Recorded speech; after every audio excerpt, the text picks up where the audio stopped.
Hello. Hello. नमस्ते sir जी। हाँ जी, बोलिए। सर जी मैं तो अभी एक आपने वीडियो डाला था ना 1 घंटे का, हाँ। वो देख रहा था सर मैं तो, तब मैंने सोचा कि कॉल करूं, फिर आपका बिजी था तो मैंने नहीं किया दोबारा। अच्छा अच्छा, कोई बात नहीं। कहाँ से बोल रहे हैं? सर मेरी बात हुई थी ना आपकी परसों। क्या नाम? मेरी बात हुई थी ना पोर्ट ब्लेयर से। अच्छा अच्छा अच्छा अच्छा। जी जी, सुनील जी। हाँ हाँ जी।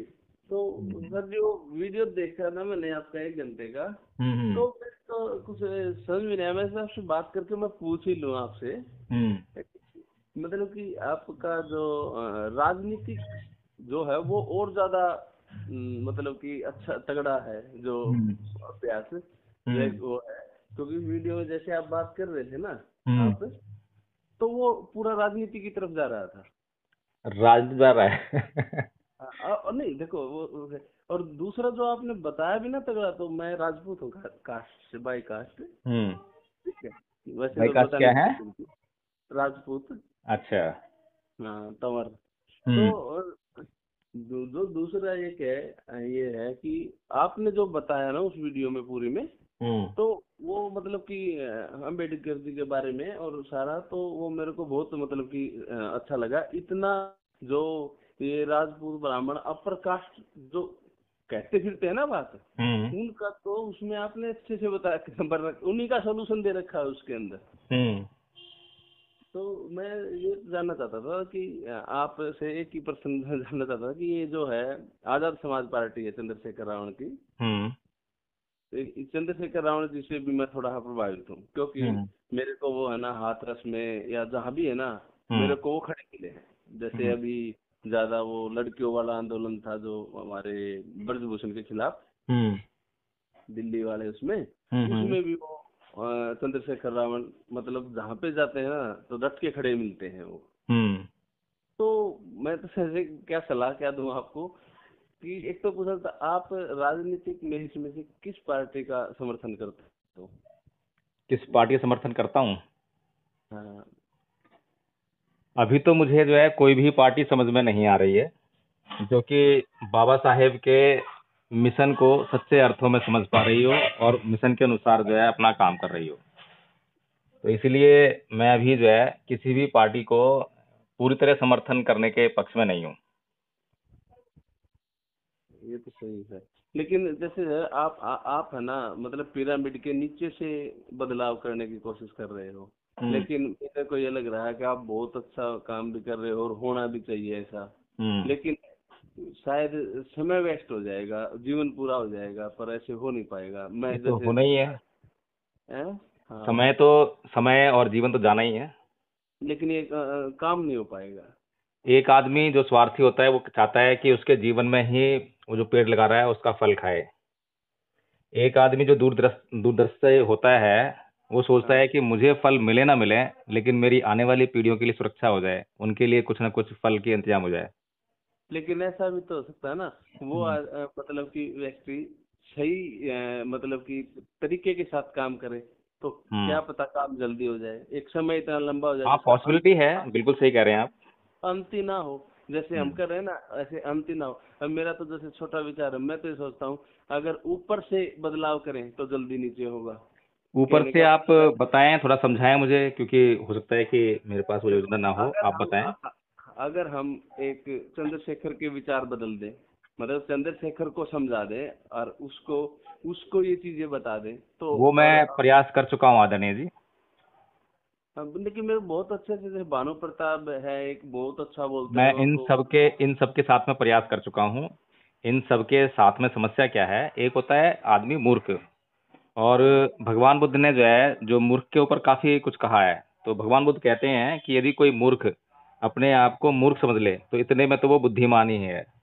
तो हाँ। ऐसा भगवान बुद्ध ने क्यों कहा है? क्योंकि जैसे ही कोई व्यक्ति अपने आप को मूर्ख समझने लगता है तो अपनी मूर्खता को दूर करने के प्रयास भी शुरू कर देता है। लेकिन कोई आदमी अपने आप को मूर्ख समझे ही ना और अपने आप हाँ। को होशियार समझे और अपने आप को होशियार समझ के दूसरे को सुनना ही बंद कर दे, तो फिर उसकी मूर्खता का अंत करना, उसका समाधान करना बड़ा मुश्किल है। तो ये तो सही कह रहे हैं। ये जो जितने भी आप नाम गिना रहे हैं ना मुझे, मैं इन सबसे बात कर चुका हूँ, और इन सबसे बात करके मैंने ये योजना जो है, मैंने इनको कहा था कि मुझे साइड कर दो, क्योंकि मुझे तो जानते नहीं ये लोग जो है, तो मेरी बात क्यों मानेंगे। लेकिन अब राजेंद्र पाल वतम कोई बात कहेगा तो उसकी बात को तवज्जो मिलेगी, बेशक वो चाहे इतना इंटेलेक्चुअल नहीं है, बुद्धिमान नहीं, लेकिन क्योंकि वो मंत्री रहा है ना, एमएलए रहा है, तो उसकी बात को लोग जो है जरूर सुनेंगे। तो मैंने इन लोगों से कहा कि भाई आप लोग आपस में इकट्ठे होकर एक संघ बना लो, संघ के नियम बना लो, और अपने आप को उस संघ के नियमों के प्रति समर्पित कर दो, और आपके पीछे कितनी भी फैन फॉलोइंग है उसको समाप्त कर दो। वो सब फैन फॉलोइंग जो है समाज की होनी चाहिए, संघ की होनी चाहिए, आपकी पर्सनल नहीं होनी चाहिए। जब पर्सनल फैन फॉलोइंग होती है तो उससे ईगो आता है, अहंकार आता है ना, तो वो ईगो और हाँ, बिल्कुल, ये बात तो सच्चाई है। मतलब हाँ कि वो आदमी के लिए भी सही नहीं है। अगर जी, वो जनता मेरी पूजा करने लग जाए ना, ये मेरे कल्याण के लिए भी सही नहीं, क्योंकि बिल्कुल मैं बिल्कुल। सही था लेकिन मैं मेरा नाश कर दिया उस जनता ने। तो मतलब इसीलिए मेरे जो को है, नहीं पता। हाँ इसीलिए आदरणीय जी, मैं जो है ना, वो जो जड़ होती है ना, जड़ हम्म। समस्या की जड़ तक पहुंचकर उस जड़ में ट्रीटमेंट करने की बहुत जरूरत है। तो लेकिन आप जैसे आपको बनाने पड़ेंगे, बिल्कुल आप जैसे बना के छोड़ने पड़ेंगे। यानी कि जिसमें है ना, जैसे हमारे गुरुकुल में कहा जाता था कि कुरान मत पढ़ो, बाइबल मत पढ़ो, हम्म। पहले है ना सत्य पढ़ो और फिर इनको पढ़ो। मान हम्म। लो अगर पहले उनको पढ़, जैसे कहने का मतलब है अगर आपको ज्ञान हो गया ना, फिर हम्म। आप मिथ्या चीज भी आपके पास आएगी तो आपको हिला नहीं पाएगी। और ठीक अगर है। आप थोड़ा सा जान के हम्म। और दूसरों को, दूसरा जान लिया आपने, हम्म। दूसरा पढ़ने लगे तो आप फंस जाओगे वहां पे। तो बिल्कुल। मतलब आपको है ना आधे अधूरे नहीं, आपको पूरे के पूरे आप जैसे बनाना पड़ेगा लोगों को। फिर वो लोग अपने आप मजबूत, इतने मजबूत आपको तैयार करने पड़ेंगे। हम्म। लेकिन जैसे कि इतनी जनता में से ना, आपको चुनना भी पड़ेगा कि किन को कितना बताना है। और अगर आप जैसा कोई मिल रहा है तो उस हम्म। जैसे आप जैसे बहुत सी तैयार करने पड़ेंगे, जो जिनको हिला ना पाए चीजें। नहीं तो हिला देती है, निरुत्तर कर देती है। नहीं, समाज के लिए काम करने के लिए सिर्फ एक ही शर्त है, वो है सामाजिक ईमानदारी। कि हम्म। कुछ नहीं चाहिए, आप बस समाज के प्रति ईमानदार हो जाओ। समाज का इस्तेमाल अपने लिए मत करो, बल्कि अपना इस्तेमाल समाज के लिए करो। अगर ऐसे लोग जो समझदार मिल जाएंगे तो काम हो जाएगा। बहुत मुश्किल काम नहीं है, आसान काम है, और पहले भी हुआ है, ऐसी बात नहीं है। लेकिन समस्या ये है कि जैसे ही लोग जो हैं दुख में होते, मुसीबत होते हैं, तो चीत्कार करते हैं, और जैसे ही उनको थोड़ा सा सुख मिलने लगता है तो वो उसमें मौज मस्ती करने लगते हैं। इसके बीच की जो स्थिति है उसको संभालना है। अगर ये चीज समझ गए, क्योंकि हमारे सारे महापुरुषों ने इसी पर फोकस किया है। कबीर भी कहते हैं कि दुख में सिमरन सब करें, दुख में करे सुख ना में करे कोई, ना कोई, अगर है सुख ना। में करे तो दुख भी ना हो। हाँ। हाँ, तो यही हालात जो है आप बहुजन समाज पार्टी के साथ देख सकते हैं। जब बहुजन समाज पार्टी जब जो है अपनी शिशुवस्था में थी, जब सामाजिक आंदोलन चल रहा था, तो लोग जो है अपना सर्वस्व निछावर कर रहे थे, त्याग कर रहे थे, बलिदान कर रहे थे। लेकिन जैसे सत्ता आई तो सत्ता को भोगने में लग गए, नीचे से लेकर ऊपर तक सभी लोग सत्ता का सुख भोगने लगे। अब जब आदमी, वो भगवान बुद्ध एक बार कहते भी हैं, धम्मपद में कहते हैं, सरितानि स्नेहितानि चे समस्तानि भवन्तु जंतुनो ते सोतिस्ता सुखेसिनो ते वे जाति जरूपगा नरगा। यानी कि सुख के फेरे में पड़े हुए लोग तृष्णा के शिकार हो जाते हैं, और बार बार जैसे सरिता के किनारे यानी नदी के किनारे बैठे हो ना, तो बार बार उसको देखते हैं, बहुत अच्छी लग रही है, लुभावनी लग रही है, और उसके सुख के फेरे में ऐसे फंस जाते हैं, जो भंवर होता है, भंवर को भी पहचान नहीं पाते, और उसमें फंस के बार बार जो है जाति जरा और जन्म मरण के चक्कर में फंस जाते हैं, है ना। तो हम्म। इसी प्रकार का जो खेल है ये समाज में चल रहा है। समाज जो है, जो उसके लिए दुख है उसको पहचान नहीं पा रहा है, लेकिन जो सुख जो देख रहा है कि ये मेरे लिए सुख है, उस सुख में कितना गंभीर दुख छुपा हुआ है, अगर उसको पहचानने लग जाए, जानने लग जाए, तो फिर वो जो है अपनी समस्याओं का निवारण करने के लिए, जहां अभी 24 घंटे जो है वो सुख को भोगने में लगा हुआ है, वहां कम से कम अगर 1 घंटा भी वो जाए उस दुख को पहचान करके दुख को दूर करने में लगा देगा। अगर 1 घंटा भी, 1 घंटा अगर एक दिन में नहीं लगाता, अगर एक हफ्ते में भी 1 घंटा लगाएगा, तो भी मैं समझ रहा हूँ कि उसकी बहुत अधिक अधिक हद तक जो है समस्याएं सॉल्व हो जाएंगी। लेकिन आप ये बताइए, ये जो बीजेपी पार्टी, मतलब कि ये हिंदुत्व, ये तो 1925 से ही जब भारत गुलाम था तब से ही ये दो थे, एक जैसे कि सेकुलर कांग्रेस और बीजेपी के जो सावरकर वगैरह, इन्होंने मतलब कि हिंदुत्व को वो करना हम्म। चीजों को। और ये कहीं ना कहीं थैंकफुल है अंग्रेजों के लिए। ताकि इन्होंने आके मुसलमानों को हटा दिया और हम मतलब हिंदुत्व की तरफ आ गए। लेकिन अगर ये राजनीतिक पार्टी नहीं बनाती आरएसएस, इनको बैन होने के बाद इन्होंने एक अलग विंग बना के तैयार कर दी। चलो हमें राजनीतिक से वो रखा गया, आप तो ज्यादा जानते हो कि मेरे को इतना पता नहीं है। तो इनको बैन किया गया था, तो उसके बाद इन्होंने अलग से बीजेपी बना के और सत्ता में आने के बाद तो क्या मतलब कि ये राजनीति में नहीं, पार्टी नहीं बनाते, राजनीतिक पॉलिटिकल पार्टी नहीं बनाते, तो क्या ये इतना इन्फ्लुएंस रहता कि इतना तगड़ा मजाक बनता कि वही आदमी गौतम जो उनको 22 प्रतिज्ञा रही है उनके लिए उनको डाल रहे हैं और खुद ही मतलब कि भीमराव अम्बेडकर के संविधान की के सामने हाथ जोड़ते हैं और प्रणाम करते हैं, जबकि उन्होंने भीमराव अम्बेडकर जी के विचार ही स्टेज पे खड़े होकर दोहरा दिए। तो वो ये नहीं है, लेकिन वो उनके सामने ये मजाक बना रहे हैं। मतलब कि जनता को ये समझने का विचार ही नहीं है कि उसने जो बोला था और अम्बेडकर जी के क्या विचार थे। तो वो और गौतम तो एक ही है। वो तो गौतम तो उनसे इन्फ्लुएंस हुए, प्रभावित होके रास्ते पे हैं, और ये देखो उनके सामने दिखाने को हाथ जोड़ रहे हैं, लेकिन काम कुछ और कर रहे हैं। यानी कैसा हो रहा है, दिखा कुछ और रहे हैं जनता को, कर कुछ और रहे हैं। ये समझ में नहीं आ रहा छोटी चीजें उनके दिमाग में। आदरणीय सुनील जी, आप राजपूत समाज से हैं। हाँ जी। अब अगर भारत की जाति व्यवस्था के हिसाब से अगर देखा जाए तो मुझे आपसे घृणा और द्वेष करना चाहिए, है ना। लेकिन मैं जहाँ तक देख पाता हूँ, समझ पाता हूँ, चाहे वो ब्राह्मण जाति हो, ठाकुर समाज हो, राजपूत हो, सभी इंसान हैं और इंसानों के अंदर जो है चित्त है, बुद्धि है। लेकिन इस बुद्धि पर जो है बचपन से ही एक वातावरण ने कब्जा कर लिया है और उसकी बुद्धि का जो विकास है उस वातावरण के अंतर्गत हुआ है। अगर आपका जन्म बेशक राजपूत परिवार में हुआ, लेकिन आपको जो है किसी चमार परिवार में सौंप दिया जाता बचपन में, तो आपको पता ही नहीं चलता कि आप राजपूत हो। फिर आपकी बुद्धि का जो जो विकास जो है वो उसी के अनुसार होता। तो इसका मतलब ये है कि बहुत सारे लोग जो हैं, चाहे किसी भी समाज के हों, वो जो है समाज में सुख शांति और समृद्धि चाहते हैं। और भगवान बुद्ध ने इसीलिए ये कहा था, भोजन हिताय भोजन सुखाय। सबका भला तो नहीं किया जा सकता, क्योंकि सभी लोग जो हैं सुख शांति समृद्धि नहीं चाहते।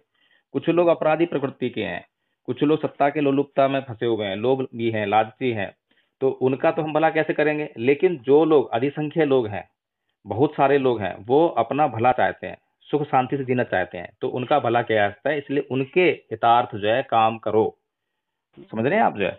तो अभी जो आरएसएस के पास जो लोग हैं, वे लोग जो हैं अभी सत्य को पहचान नहीं पा रहे हैं, उनको भ्रम में फंसाया हुआ है। तो जब हम अपना काम करना शुरू करेंगे तो हमारा काम जो है नितांत सत्य पर आधारित है, क्योंकि सत्य का प्रचार ही नहीं हो रहा है, सत्य का प्रचार रुका हुआ है अभी। चाहे वो बहुजन समाज पार्टी हो, चाहे वो आजाद समाज पार्टी हो, अभी केवल भ्रामक स्थिति में, चाहे वो बीजेपी वाले हों, आरएसएस वाले हों, ये भी भ्रम फैला रहे हैं। और ऐसे ही भ्रम मुझे जो है इनके द्वारा भी दिखाई दे रहा है, हवा हवाई। अभी ग्राउंड लेवल पे क्या आइडियोलॉजी है, जो लोग इनको वोट कर रहे हैं, अगर उनसे पूछा जाए आप इनको वोट क्यों कर रहे हैं, तो उनके पास कोई जवाब नहीं है, कोई आइडियोलॉजी नहीं है। क्योंकि मैं तो जाकर जो है समाज में पूछता हूँ कि भाई नहीं, आप मेरा भी एक ग्रुप है सर जी। जैसे ग्रुप क्या मतलब, मेरे मित्र हैं, मतलब एक सीए है, चार्टर्ड अकाउंटेंट, वो उससे भी बात करते हैं, जैसे राजनीति की बात करते हैं। नहीं, लोगों के पास क्लियर है इस चीज के लिए वोट क्यों करते हैं ना, इसके लिए क्लियर है। इसके लिए क्लियर ये है कि मतलब कि कुछ लोग हैं जो मतलब कि न्यूट्रल होके राष्ट्रवाद की तरफ है, देश मजबूत हो रहा है, इकोनॉमी बढ़ रही है। नहीं, उसको मैं आदरणीय जी आपको बताऊं, जो लोग बीजेपी आरएसएस को इस आधार पे वोट कर रहे हैं कि राष्ट्रवादी है, तो वो भ्रम में है, क्योंकि उनको राष्ट्रवाद की परिभाषा नहीं मालूम है। और जो लोग चंद्रशेखर आजाद को इस बात पे वोट कर रहे हैं, या मायावती को इस बात पे वोट कर रहे हैं कि जाति के आधार पर समाजी लड़ाई लड़ रहे हैं, या फिर चंद्रशेखर को इसलिए आजाद चंद्रशेखर जी हैं, उनको तो मैं भी मानता हूँ समता के हिसाब से, यानी कि जहाँ भी है ना न्याय दिखता है। देखो वो जाट लड़कियां थी, तो आदरणीय सुनील जी, जो अगर आप और मैं जाति से अलग हट जाएं थोड़ा सा और जरूरत के ऊपर आश्रित हो जाएं, तो हम ये फोकस कर पाएंगे कि हमें जो आदरणीय चंद्रशेखर आजाद जी जो आंदोलन करते हैं कहीं पर भी अत्याचार होने पर, मैंने आपको ने शायद वीडियो सुना है, तो उसमें शायद मैंने बोला नहीं बोला, मैं उदाहरण देता हूँ इंद्र मेघवाल की घटना का। उस पर जाति अत्याचार हुआ, तो वहां के लिए जो जितने भी नेता गए आंदोलन करने के लिए, वहां पर उसके परिवार के लिए एक सरकारी नौकरी की डिमांड की उन्होंने, और उस घर के लिए मुआवजे की बात की। अगर ये दोनों मांगे उनकी पूरी हो जाती हैं तो इसका मतलब उनका आंदोलन सफल हो जाता है, ठीक है। लेकिन हमारा जो आंदोलन है बेसिकली ये आंदोलन नहीं है, ये तो भ्रामक आंदोलन हुआ, इस यथास्थिति बनी रही। यानी कि समाज के ऊपर जब भी अत्याचार होगा उसको एक नौकरी दे दो और मुआवजा दे दो और उसको जहाँ पे न्याय हो जाएगा। लेकिन सोचने वाली बात यह है कि क्या जो अन्याय हुआ वो उस परिवार के ऊपर हुआ? क्या इंद्र मेघवाल के परिवार के ऊपर अन्याय हुआ? तो प्रश्न इसका उत्तर आएगा कि नहीं, ये जो अन्याय था ये सामाजिक अन्याय था और ये पूरे समाज के ऊपर अन्याय हुआ था। आपकी बात समझ गया मैं, लेकिन आपकी सोच तो सर बहुत बड़ी है। आप तो जड़ से लेके ना ऊपर तक, शिखर तक, मतलब कि ऐसा व्यवस्था करना चाहते हो कि समस्या ही ना हो, एक आदमी की समस्या पे काम नहीं करना है, मतलब पूरा का पूरा ही सही हो जाए। तो ये तो अजीब, बहुत ज्यादा लोगों को परिवर्तन होना मुश्किल है। पार्टियां होने ही नहीं देंगी ऐसा परिवर्तन, तो कोई भी नहीं चाहता। यादव को मुश्किल तो है लेकिन असंभव नहीं है। ये तो अभी अभी आपकी तो मेरे साथ जो है प्योर प्योर आदरणीय थॉट है जी, सर। मैं अकेला था, अभी मेरे साथ में 140 लोग हैं, समझ रहे हैं। यानी कि 140 लोगों ने जो है इस बात को समझा और बहुत सारे लोग समझ रहे हैं लेकिन उन तक पहुंच नहीं पा रहे हैं। बहुत से लोगों की जरूरत है लेकिन उन तक हम पहुंच नहीं पा रहे हैं क्योंकि हमारे पास साधन सीमित है। साधन के अभाव में नहीं पहुंच पा रहे हैं, लेकिन हम जैसे ही हमारे पास साधन बढ़ेंगे, जैसे ही हमारी पहुंच बढ़ेगी, तो मुझे लगता है कि बहुत बड़े पैमाने पर जो है बदलाव होगा। ठीक है धन्य जी, फिर नेक्स्ट टाइम बात करते हैं। ना बिल्कुल बिल्कुल जी, समझ में आ गया आपकी बात। आपको तो जी जहाँ तक मैं सोच पा रहा हूँ उससे ऊपर तक की बात है। जी जी, ठीक, बहुत धन्यवाद आपका। ठीक है, नमस्ते। नमस्कार।